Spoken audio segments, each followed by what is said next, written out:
Hey everyone, welcome back to the homestead. Today I am in my kitchen with my kids and we are harvesting our elderberries. So I actually picked these yesterday and the bags did a beautiful job. So I just cut them right at the head of the berry and it caught all of the berries, and it was an excellent way to bring them in the house. I have a whole counter full and I want to go ahead and get all of these berries out of the bags so that I can reuse the bags for other berry heads that are turning purple that I didn't have enough bags for, so we want to get them back out there ASAP. So today we are taking them out of the bags. We are just very gently removing them from their stems into a bowl so that we can dehydrate them. So I'm just going to work on getting the rest of these berry heads out of the bags, getting the berries off of the stems and getting them prepped for dehydration, and then I will show you how I like to dehydrate my elderberries.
So we got all of the berries off their stems.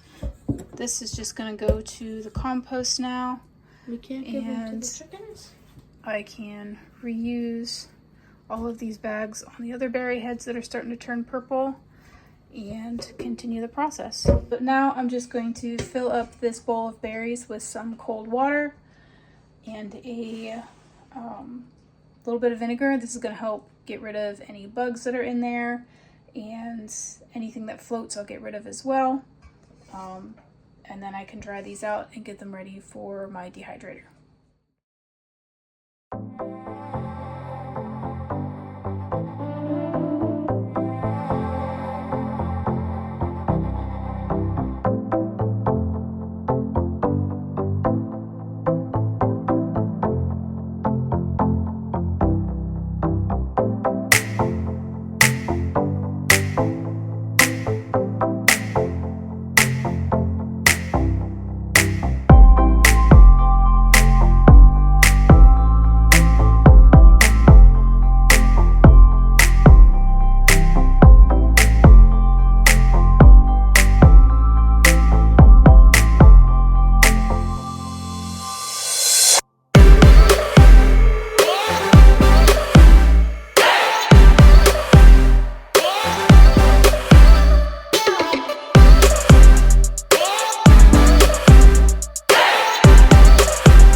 So here's all of our elderberries on our cookie sheet to dry out a little bit. When we wash them and remove all the floating ones, a lot of the floating ones that we remove are ones that aren't ripe or aren't good for eating, and the ones that are nice, big, and plump are the ones that sink. So that's why I like to strain the floaters off, because then we end up with these big, beautiful berries. So these are just going to sit here to dry out for a little bit, and then I can show you how I put them in my dehydrator and that whole process. So I will see you guys in a little bit. Alrighty guys, I am back with my elderberries. They've kind of dried out on this sheet for a little bit, so I've got my dehydrator all set and ready to go. And we're going to go ahead and start lining the trays of the dehydrator. Alrighty, so here's my dehydrator. It is a Nesco food and jerky dehydrator. Nothing fancy, just has a turn dial. Temperature gauge, we are going to set it for 135 degrees Fahrenheit and set a timer for 12 hours. This does not have a timer, so I just use the one on my phone or the stove. For right now, we're just going to set the heating element aside. And we're going to start lining these trays. My dehydrator came with these mesh trays, at least 2 of them, and then on the other trays I'll be using some parchment paper, because the tray itself, the mesh is way too wide and the elderberries are just going to fall through it. So we're going to be using parchment paper and these silicone mesh trays that came with my dehydrator. So we're going to start with the bottom and work our way up.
So we got all of our elderberries in there. We are going to put one tray in between the last row of elderberries and the heating element. We're just going to set this right on top. Make sure it's set to that 135 and plug it in. So this will run for 12 hours overnight. I'll probably set an alarm on my phone so I wake up and get this turned off at the appropriate time, or not. Sometimes I just sleep through that alarm and I get it in the morning. It doesn't really make that big of a difference. It's just more moisture is pulled out, which isn't bad if you're looking for something that's dehydrated for long-term storage.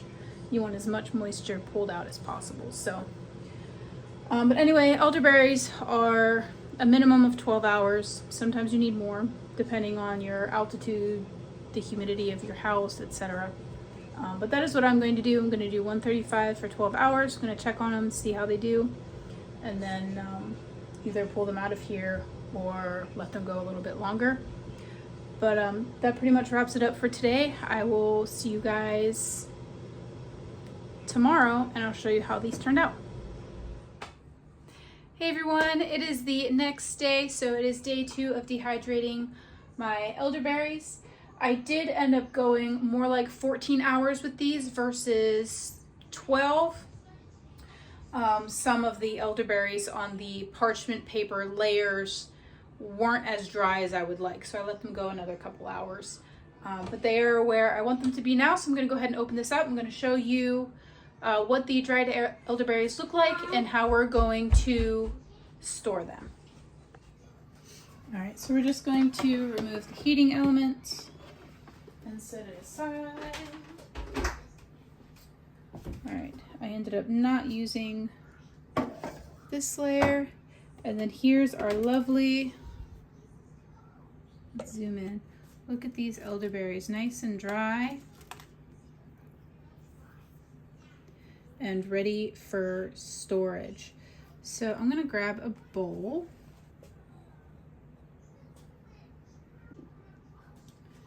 All right, so I got my bowl and now I'm just going to get the elderberries into my bowl.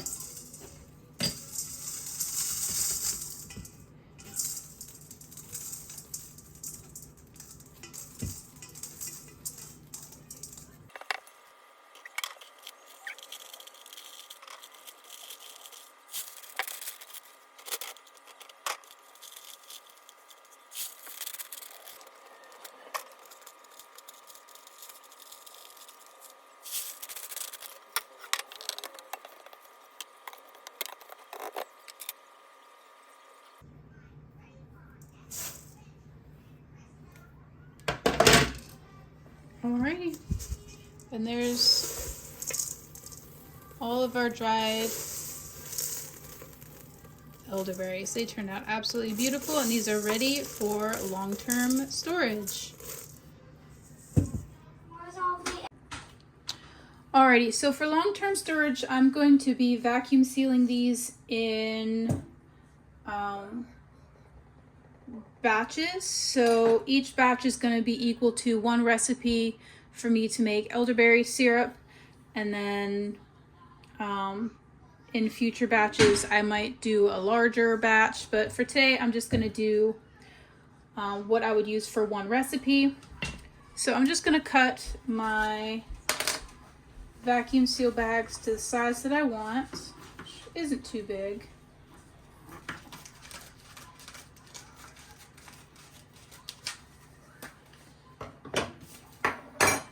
And then I'm going to seal the one end.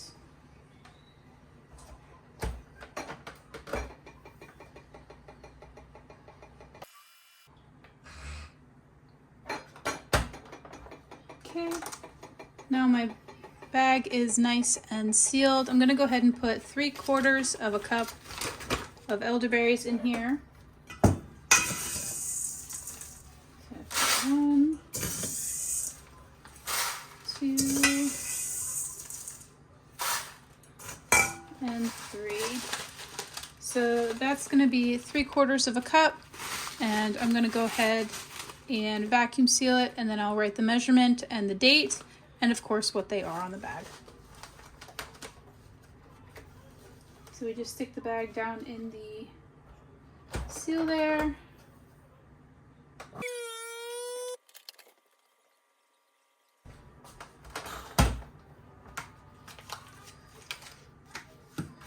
Alrighty, so we're gonna write on here 3/4 cup elderberries, and today is 8/23. All right, and then these are ready for long-term storage. I'm just gonna go ahead and finish up the rest of these, and we'll be done.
Alrighty, so I got my packages of elderberries all vacuum sealed, properly dated. I ended up going back and using some from last year. So these are from last year's harvest. I wanted to get them vacuum sealed as well. This is a partial from this year and last year. So that's a use first before we get to the new ones. I'm really excited for how these turned out. I did not have this wonderful vacuum sealer or food saver last year. So I ended up just doing the old Ziploc bag method and squeezing out as much air as I could. So this is a real treat to be able to have these all nice and vacuum packed this year. With these elderberries being dehydrated and now vacuum sealed, they should last on my shelf for at the very least a year, if not longer than that. We will definitely be using them faster than that. And I really like having them packaged in portions for my recipe. So I can just use one package and not worry about the rest of it becoming exposed to the air and all of that jazz. So I'm really excited to have these stored this way this year.